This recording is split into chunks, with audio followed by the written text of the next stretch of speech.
우리 사무엘라 24장 오후 말씀으로 계속 은혜를 나누겠습니다.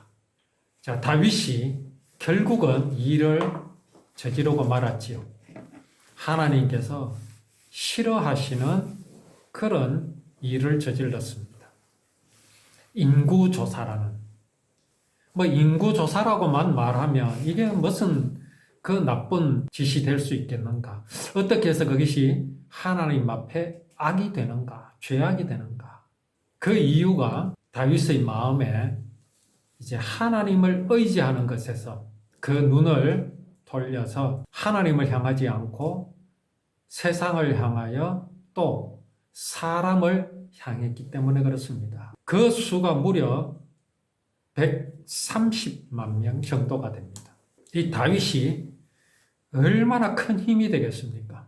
적들의 수가 더 많아진 것도 아니고 적군이 더 강해진 것도 아닌데 오히려 이스라엘의 군사들의 수는 그 옛날보다 훨씬 많아졌습니다. 강해졌습니다. 이쯤 되면 다윗의 마음이 과연 하나님을 향할 수 있겠습니까? 이것이 위험한 이유가 뭐냐 하면요. 지금 다윗에게 있어서 또한 우리에게 있어서 가장 중요한 믿음은 무엇입니까? 하나님께서 전쟁을 이기게 하여 주신다? 하나님께서 무슨 복을 주신다? 그게 아니잖아요. 하나님께서 우리 인생에게 주시고자 하는 마음은 또 주시고자 하시는 은혜와 선물은 그런 것들이 아닙니다. 전쟁 자체가 아니라는 말씀입니다. 전쟁을 이기게 하는 것이 아니라는 말씀입니다. 전쟁을 이기게 하여 주실 것 같으면 이스라엘은 전쟁을 했을 때에 패한다라는 그런 역사는 없어야 되잖아요. 그런데 그렇지 않거든요. 그럼 하나님께서 다윗에게 또한 이스라엘에게 또한 우리들에게 주시고자 하시는 하나님의 은혜는 다른 것 아닙니다. 구원입니다. 오직 그것뿐입니다. 정말 우리가 하나님께서 주시는 복이 뭐냐? 다윗에게 주신 복이 무엇이겠습니까? 오늘 130만 명이나 되는 칼을 들 수 있고 창을 들 수 있고 무기를 들고 전쟁에 나갈 수 있는 장정만 130만 명이 된다. 이게 다윗에게 주신 복입니까? 다윗은 착각한 겁니다. 그게 복이 아닙니다. 다윗에게 복은 다윗이 여호와 하나님께서 그 조상 아브라함에게 언약하신 그 구원의 언약, 이것을 다윗이 마음에 영접하였고 또 여호와의 율법을 법으로 생각하지 않고 법으로 알지 않고 하나님의 언약으로 깨달은 그 믿음, 그것이 다윗에게 복이었습니다. 그런데 공중권세 잡은 자 사단의 정체가 뭡니까? 사람이 하나님과 같이 될 수 있다고 하는 그것 아닙니까? 그 사단의 유혹이 다윗을 사로잡았습니다. 다윗의 마음에 이제는 하나님이 없이도 내가 하나님의 언약을 지켜드릴 수 있다라는 마음이 그에게 생긴 겁니다. 이게 죄악입니다. 자, 그렇게 다윗은 이제 요압의 보고를 받고 그의 마음에 자책하였습니다. 다윗이 여호와께 아뢰되 내가 이 일을 행함으로 큰 죄를 범하였나이다. 이게 다윗의 귀한 점이기는 하지요. 금세 깨달았습니다. 아, 이게 아니구나. 아니, 장정이 130만 명이나 되는 보고를 받았으면 다윗이 기뻐해야 할 것 아닙니까? 기뻐하면서 그래도 한쪽 귀퉁이에 양심은 있어서 이렇게 할 수 있겠죠. 하나님, 이 많은 군사들을 주셔서 감사합니다라고 할 수 있겠죠. 그러나 다윗은 그것이 그에게 아무 상관이 없었습니다. 그것이 그에게 기쁨이 될 줄 알았지만 그것이 기쁨이 되지를 못했습니다. 뭐라고 말합니까? 자책하였습니다. 종의 죄를 사하여 주옵소서. 내가 심히 미련하게 행하였나이다. 다윗이 이렇게 하나님 앞에 고백합니다. 다윗의 어떤 일이 심히 미련한 짓이었습니까? 인구조사를 하는 것. 인구조사를 하는 게 문제가 아니죠. 인구조사를 하게 한 이유였지요. 다윗이 그 마음이 있었다라는 겁니다. 과연 앞으로 전쟁을 할 수 있는 장정이 몇 명이나 되는지 내가 한번 알아봐야 되겠다. 이런 마음이 있었다는 거죠. 이제 하나님께서 일을 시작하십니다. 다윗이 아침에 일어날 때에 여호와의 말씀이 다윗의 선견자, 선지자 갓에게 임하였습니다. 가서 다윗에게 말하기를 여호와께서 이와 같이 말씀하시기를 내가 네게 세 가지를 보이노니 너를 위하여 너는 그 중에서 하나를 택하라. 내가 그것을 네게 행하리라 하셨다 하라 하시니. 자, 여기 보면 너를 위하여, 다윗을 위하여 세 가지를 보여주신다고 합니다. 가시 다윗에게 이르러 아뢰어 이르되 왕의 땅에 7년 기근이 있을 것이니까, 혹은 왕의 원수에게 쫓겨 석 달 동안 그들 앞에서 도망하실 것이니까, 혹은 왕의 땅에서 사흘 동안 전염병이 있을 것이니까 왕은 생각하여 보고 나를 보내신 이에게 무엇을 대답하게 하소서 하는지라. 세 가지를 보여주십니다. 기근과 쫓겨다니는 것과 또 전염병이 있는 것. 자, 하나는 7년이고 하나는 석 달이고 하나는 사흘입니다. 다윗이 어느 쪽을 택하겠습니까? 다윗은 사흘 동안 전염병이 도는 것, 이걸 택합니다. 이때 차라리 다윗이 하나님 앞에 더욱 납작 엎드려서 하나님, 제가 잘못했습니다. 저에게 벌을 내리시고 우리 백성들에게는 벌을 내리지 마옵소서 했으면 어땠겠습니까? 이런 경우가 또 있었지요. 아브라함에게 나타나셨습니다. 그때 아브라함이 갈대 우르를 떠나가지고 가나안 땅으로 들어와서 가축의 숫자가 많아지고 이래 되다 보니까 자기가 같이 데리고 온 조카 롯과 이렇게 함께 할 수가 없었어요. 땅이 좁아서. 그래서 롯하고 헤어지게 되지요. 그래서 롯은 어디로 갑니까? 저기 동편으로 갑니다. 거기 소알 땅 이쪽으로 보니까 물이 넉넉하고 풀이 많고 보기에 좋거든요. 에덴 동산과 같았습니다. 그래서 롯은 그것을 향하여 떠났습니다. 아브라함은 가나안 땅에 남았습니다. 소알 땅으로 돌아온 롯이 점점 더 이제 동쪽으로 가서 소돔성으로 갑니다. 근데 그 소돔이 어떻습니까? 악이 가득합니다. 그때 벌써 동성연애가 판을 치고 있었습니다. 하나님을 무서워하지 않는 그런 사람들이었습니다. 하나님은 그 땅을 심판하시고자 합니다. 롯이 그 성에 있는데요. 그래서 아브라함이 하나님과談판을 짓지요. 거기에 의인이 100명이 있으면 50명이 있으면 하고 흥정을 하기 시작합니다. 의인이 10명만 있으면 그래도 참겠다. 그때 아브라함이 뭐라고 했어야 했겠습니까? 의인 1명이라도 있으면 하고 하나님께 아뢰었다면 하는 그런 우리가 이제 생각을 해보게 되죠.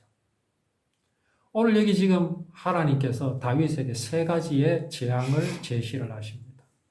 그것도 누구를 위하여? 다윗을 위하여. 왜 그렇습니까? 다윗이 하나님을 배반했잖아요. 그러니까 이거는 너를 향한 벌이다 이 말입니다. 다윗을 향한 벌인데 그 고통을 누가 받습니까? 이스라엘 백성들이 받습니다. 자, 이를 두고 사람들은 이제 하나님을 비난하기 시작합니다. 아니, 잘못은 다윗이 했는데 왜 죄도 없는 이스라엘 백성들이 그 고통을 당해야 되느냐? 이거는 불공평한 게 아닌가? 라고 말합니다. 과연 그런 것이겠습니까? 여기에서 우리가 생략된 부분을 알아야 합니다. 그것이 무엇이겠습니까? 이스라엘 백성들의 마음입니다. 자, 요압이 어땠습니까? 다윗이 인구 조사를 하라고 명령할 때 요압이 말렸지요. 그 얘기는 뭘 보여줍니까? 이스라엘 백성들 가운데서도 그것이 잘못됐다라는 것을 아는 사람들이 있습니다.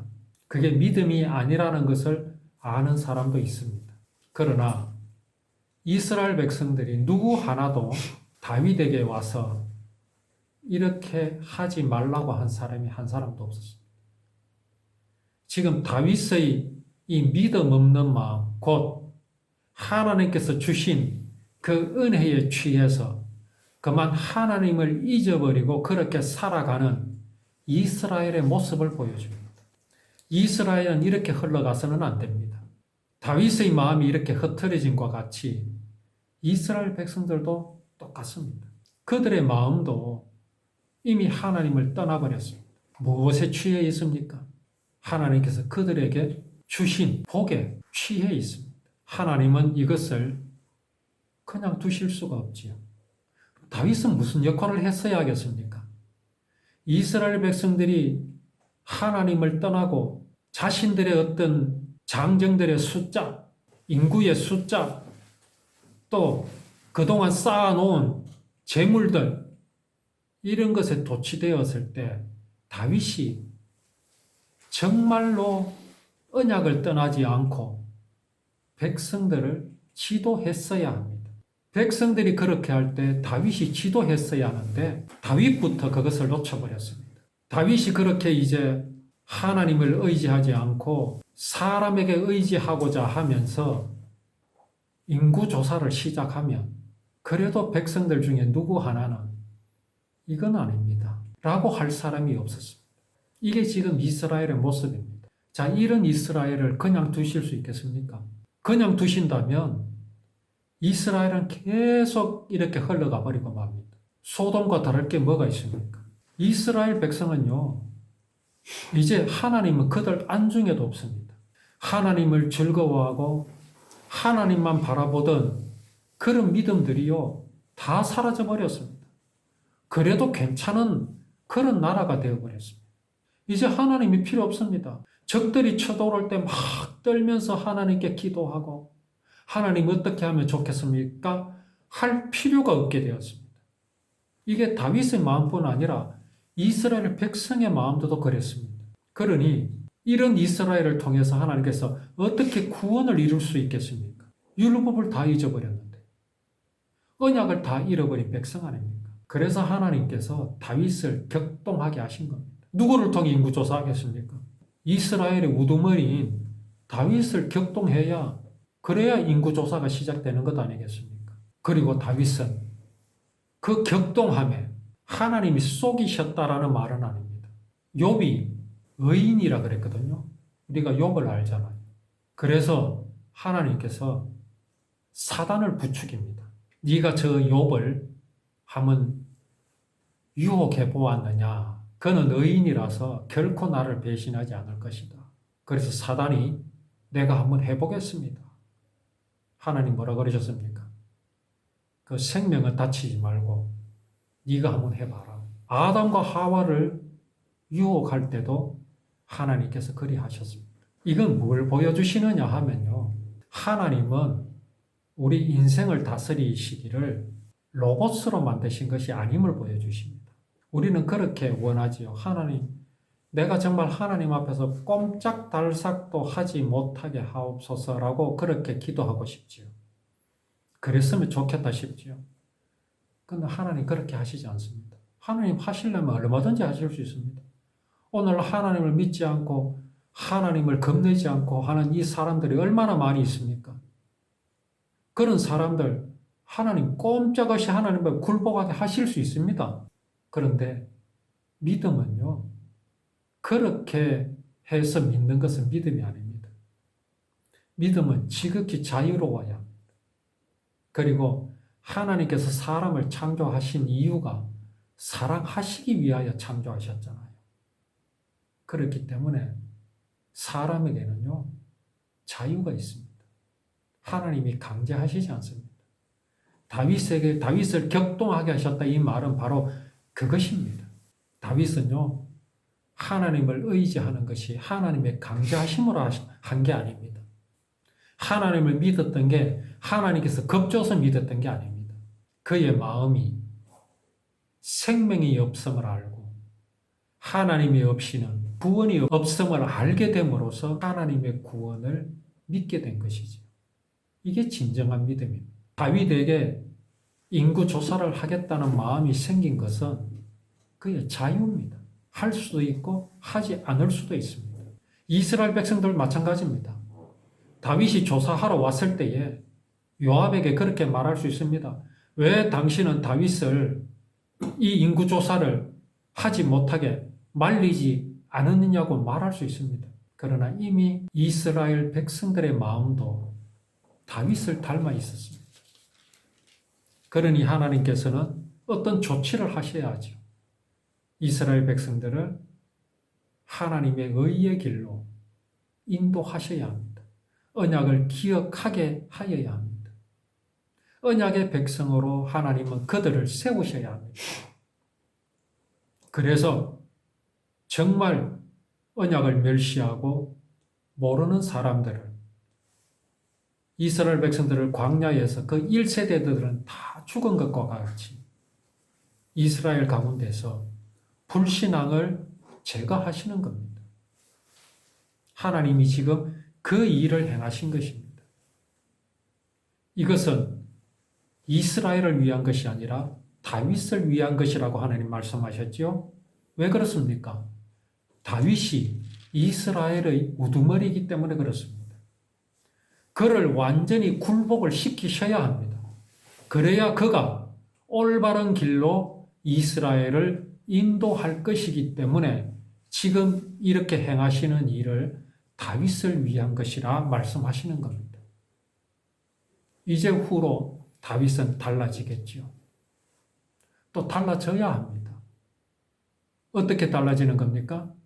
언약을 잊어버린 것에 대해서 이제는 언약을 기억하는 다윗으로, 언약이 아니면 이스라엘은 없음을 분명히 아는 다윗으로 하나님께서 세워주시기 위해서 하나님은 이스라엘 가운데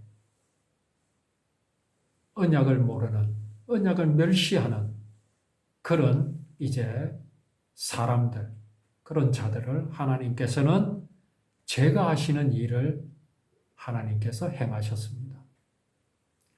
우리가 이런 말씀들을 보면서 정말 하나님의 분명한 뜻이 어디에 있는지를 우리가 알아서 우리가 오늘을 살아가고 또 내일을 살아갈 수 있는 우리의 믿음이 되기를 원합니다.